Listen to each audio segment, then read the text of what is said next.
Hello everyone, this is Kirya Does Things. I'm Kirya, and today we're going to talk about the Chinese Grand Prix and rate the drivers for their individual performance, both for the sprint and the race. They are getting a combined grade.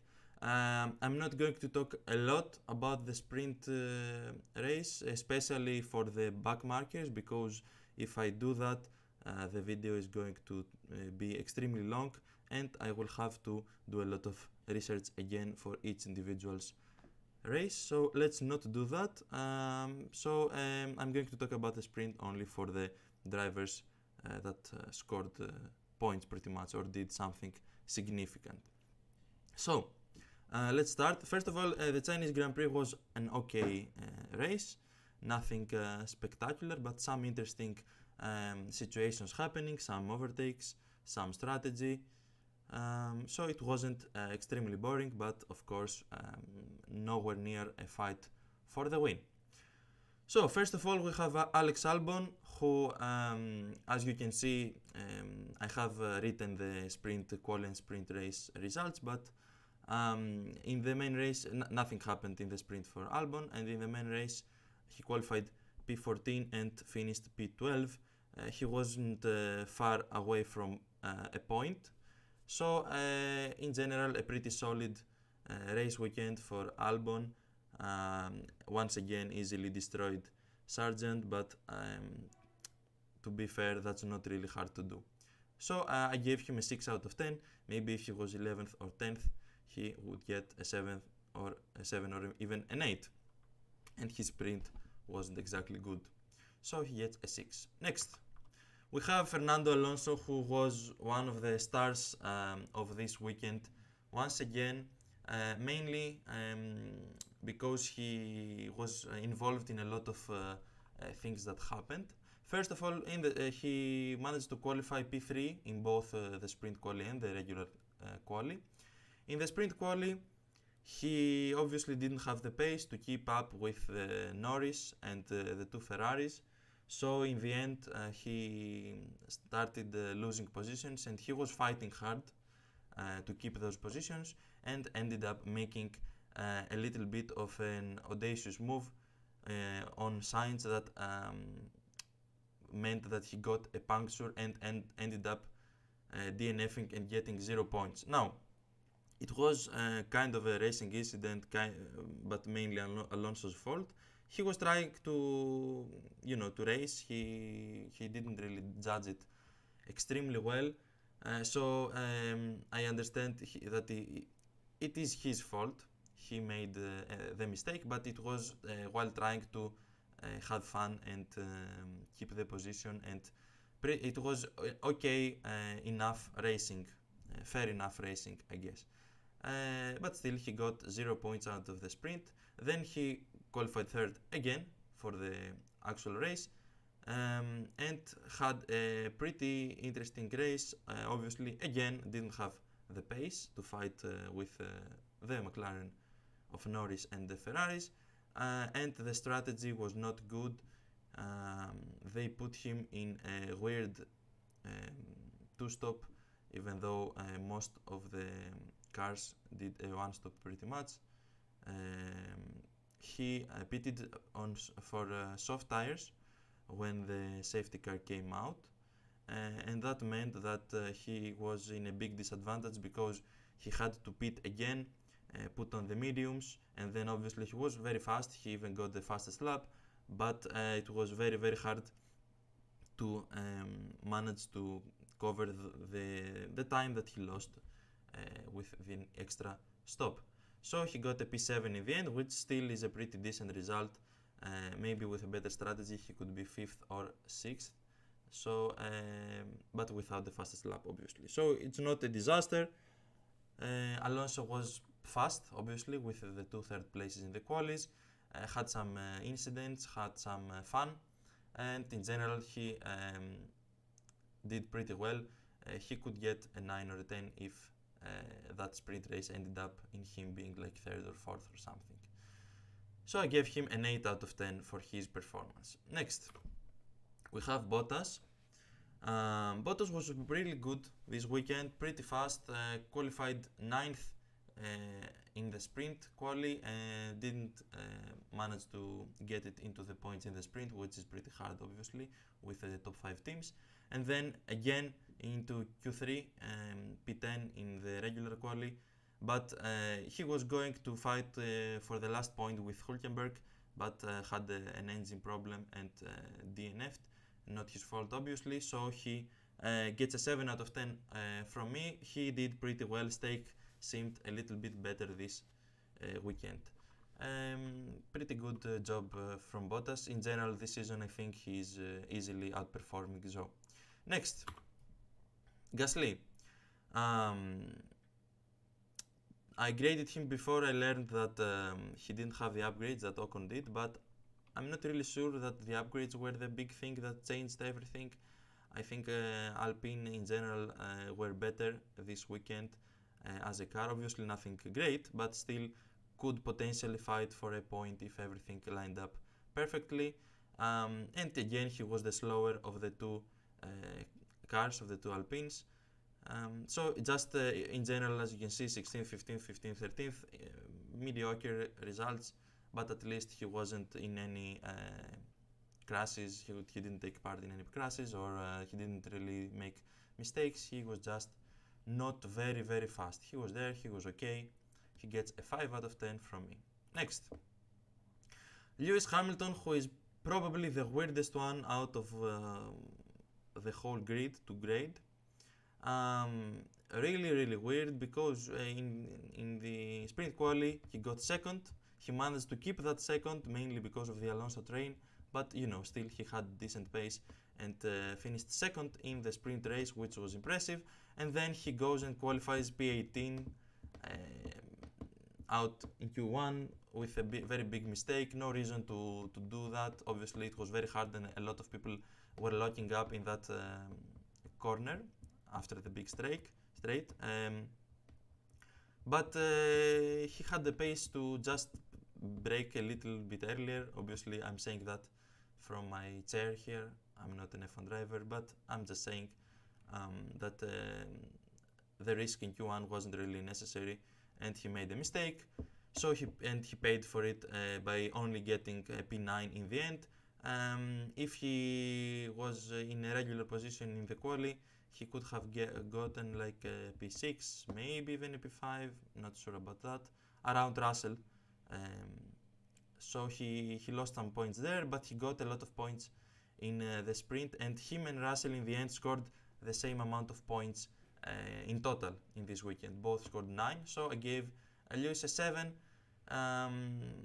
Obviously the mistake in regular quali was significant, but it didn't really completely destroy his weekend because of his excellent sprint. So he gets a 7. Next we have Hülkenberg, who his sprint was just not good, but in the regular race qualified 9th again. The Hulk with the exceptional qualifying that he is known for, and a pretty solid finish in P10, best of the rest again. Very strong, very good, and Magnussen wasn't close, so he did really well. He gets a 7 out of 10 from me. Nothing more to say really. Pretty solid, just like Bottas pretty much. Next, Charles Leclerc. The Ferrari struggled a little bit more in this circuit and in quali. 7th to 4th in the sprint, 6th to 4th in the race. He recovered decently enough. Ferraris weren't really in a position to get podiums, so I think Charles did the best he could. He got the maximum here, so he gets an 8 out of 10. Obviously a podium would have been a 9, so I think an 8 is pretty fair. He could have fought for the podium if the strategy was more favorable, because he was pretty much he was trying to do the one stop, because he didn't pit before the safety car came out, and then because of the safety car everybody pitted and everybody was on the one stop, so it pretty much neutralized everything. but I still think he would have probably been fourth anyway. Pretty solid job from Charles. Next, Kevin Magnussen. His good race was the sprint, but not good enough to get a point. And then in the race, he was pretty bad quali, bad race, crashed on Tsunoda. He gets a 4, mainly because of his decent enough sprint. Maybe he deserves even a 3 in this situation, but I gave him a 4 out of 10 in the end. Next we have Norris, who was the star of the show. Obviously, after his great first place in the sprint quali, he made a big mistake at the start of the sprint. Tried to fight Lewis, who got the better start, and he made a mistake and he lost a lot of positions, which was a shame, but the sprint is not where the majority of the points is given. So in the actual race, he still got a P6 at least, and then in the actual race qualified a decent P4 and had amazing race pace throughout the race. Managed to get a very strong P2, comfortably beating Perez. This time around, Perez had no excuse to say that he had damage or something. It was just that Norris was extremely good, and he deserves the 9 even if he made that small mistake in the sprint race, because at the end of the day he wasn't supposed to be first in the sprint quali. So he did amazingly well there as well. A small mistake, that means that he doesn't get a 10, but still a 9 is amazing. So he did really well. A very special day for Norris. Next we have Ocon, who once again, 5th time in a row, the better Alpine driver. I don't know what's up with that this season. It's not a huge difference between Ocon and Gasly, but it's always there. 5th time in a row that he outperforms Gasly. I think they are pretty equally good drivers. They are pretty decent midfield drivers, but this season Ocon is doing better. And this time around, he almost got a point for Alpine, P11 in the end, very close to Hülkenberg. In general, pretty strong. He got probably the maximum out of the car. So he gets a 7 out of 10. Maybe someone special like a Max could get that P10 in this car, but Ocon still did very well. So he gets a 7 out of 10 from me. Maybe I could give him an 8, but I ended up in a 7. Next, Checo Perez. Just an okay weekend, 6th to 3rd in the sprint, 2nd to 3rd in the race, both in the podium. Obviously, okay, in the sprint there is no podium, but I mean the top 3. And then he got the podium, but not the 2nd place. And obviously the Red Bull car was far superior than any other car. So I think in this instance, maybe Norris's talent showed, and Perez seemed like he's not on that Norris Leclerc level. He's a little bit behind. He's more like the Bottas level, which I think he is, and he is getting not old, but he's I think 34 or 35 or something, and maybe he's not in at his absolute peak. Still decent, so I gave him a 6. He was alright, but he should get at least a 2nd place in the race, and he struggled for some reason, so he gets a 6 out of 10. Next we have Piastri, similar logic to Perez, not the part that he's old obviously, but the part that compared to his teammate he underperformed. Piastri is not doing great this season. To be fair, we are comparing him to Norris, who I value a lot. I think Norris is a great driver, so Piastri not being on Norris's level doesn't mean that he's doing badly. He's still young and all that stuff, but he didn't do a good job in this race weekend. 8th to 7th in sprint, 5th to 8th in the race. He picked up damage at the safety car, so he did well enough to finish at least in front of Lewis in P8, but he didn't have the pace at all compared to Norris, not even close to that. So that's why I'm giving him a 5 out of 10, because he was nowhere near Norris the entire weekend. It wasn't like 1/10 difference or 2/10 or something. It was pretty big, and he was just in a different league compared to his teammates. So I gave him a 5. At least he got some decent points. Next we have Danny Rick, who had maybe his second probably after Bahrain, decent enough weekend. His pace was better than Tsunoda's, his qualifying mainly. Tsunoda struggled a lot. Danny Rick was there, however, still RB is probably the best car after the top 5, probably with Sauber, with Haas and maybe Sauber this weekend.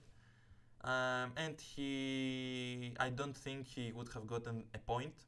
He was in the fight, but I don't think he could have done that if the Stroll incident hadn't happened, but it did. Stroll crashed into him on the restart, of course. A pretty wild situation there, and not Ricciardo's fault, obviously. But so I gave him a 6 for his decent enough but not exceptional weekend up to this point. So he gets a 6. Next, George Russell, 11th to 8th in the sprint, 8th to 6th in the race. Probably got close to the maximum with that Mercedes car that is struggling a lot compared to McLaren and Ferrari. So he was okay. He did an okay job. Again, scored the same amount of points in total with Lewis. His weekend was a little bit the opposite of Lewis. Lewis had extreme high with the sprint quali and the race, and then pretty big lows with his quali. George was okay in both situations, and they both got the same amount of points, so they both get a 7 out of 10 for me. I think that's reasonable enough. Then we had Carlos, who wasn't very strong this weekend, but still managed to get very solid points, which is usually what Carlos does. He is usually slower than Leclerc these last years that they are teammates, but he usually gets at least the decent points. So he was there. He finished both races behind Leclerc, this time around 2 fifth places. He finished in both 5th. So I think he did okay enough. Obviously didn't maximize the result since Leclerc was 4th, but still did a decent enough job, I think, in a Ferrari that seemed not very good at this particular circuit. So he gets a 7.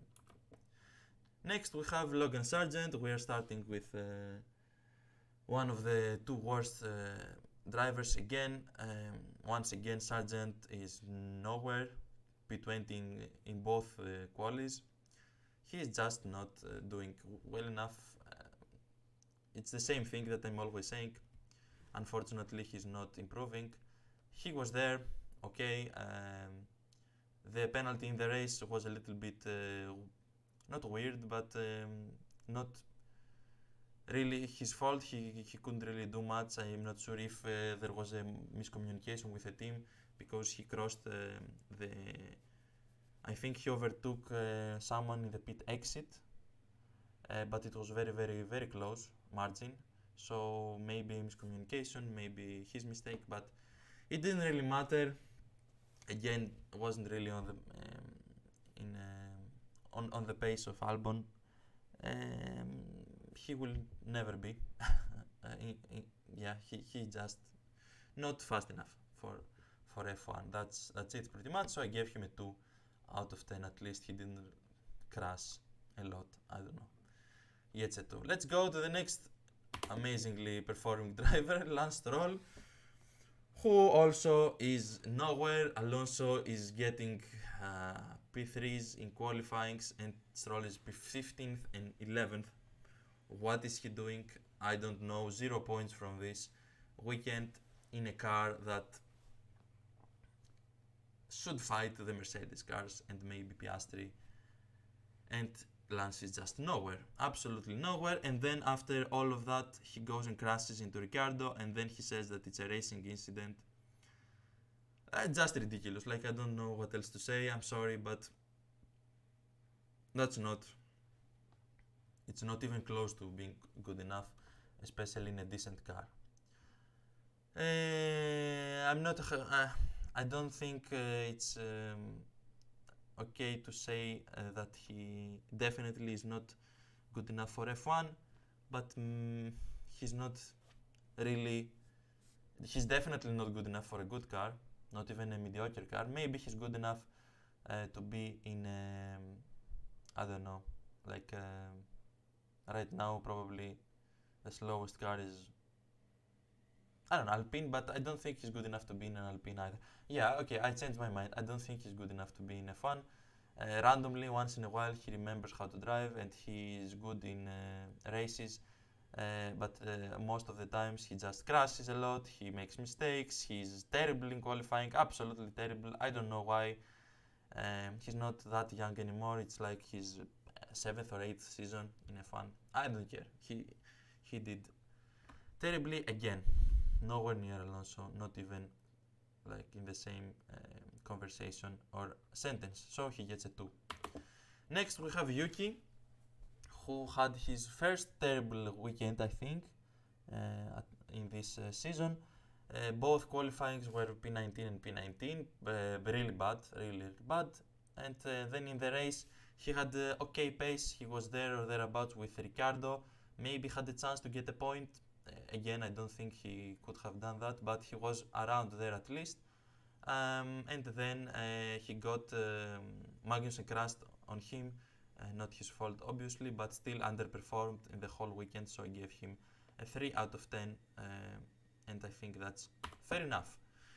The penultimate driver is Verstappen. I was considering giving him a 9, but won both races very, very, very, very comfortably. Got pole, obviously, didn't get the sprint pole, let's say, the sprint quali first place, but still absolutely dominated again, not even a chance for anyone else, not even close. So I ended up giving him a 10 out of 10 anyway. Maybe with a second place in the sprint it could have been a 9, but you know, I can't give him a 9 just because he didn't get fastest lap in this specific race at least. So he gets a 10. And last but not least is Zhou, his home race. Decent sprint, 10th to 9th, but so close to points, but not really. Not actually close, just his position was close. And then in the race he wasn't very good, he wasn't anywhere near Bottas's level, but still overall an okay weekend. He did nothing majorly wrong, just not fast enough compared to his teammate. So I just gave him a 5 out of 10. I think it's pretty like with the same logic that I gave Gasly, a 5 out of 10. He was there, he didn't do anything majorly wrong, but not very fast. So he gets a 5. So that's it from me for today. Next up, we will have the F1 Fantasy video. And I did once again, very, very good, a very, very good, English. I'm trying to say that I did well. That's what I'm trying to say. We are climbing up the rankings in the F1 Fantasy world. So I'm excited to talk about that in the next episode. Until then, I hope you have some wonderful days, and I will talk to you later. Bye!